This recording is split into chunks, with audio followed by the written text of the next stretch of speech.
I want you to read something, if you will. This is from, you picked at the spirit level, and it is Mint. Yeah, it's a poem called Mint. Tell me about it before, if whatever is appropriate. It's a memory of Mint, grew at the back of the house. It's autobiographical in one way.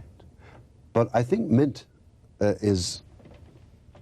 belongs to the species as much as to an autobiography. The smell of mint is, you feel it belongs to us when we were pretty stooped and close to the ground.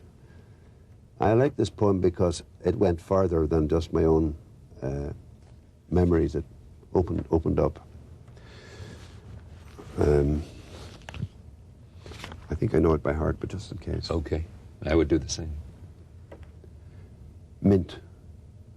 It looked like a clump of small dusty nettles, growing wild at the gable of the house, beyond where we dumped our refuse and old bottles, unverdant ever, almost beneath notice.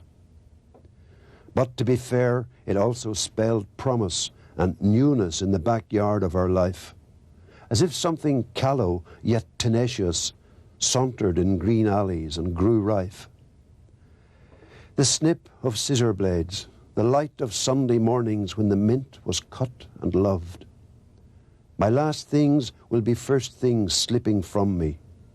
Yet let all things go free that have survived.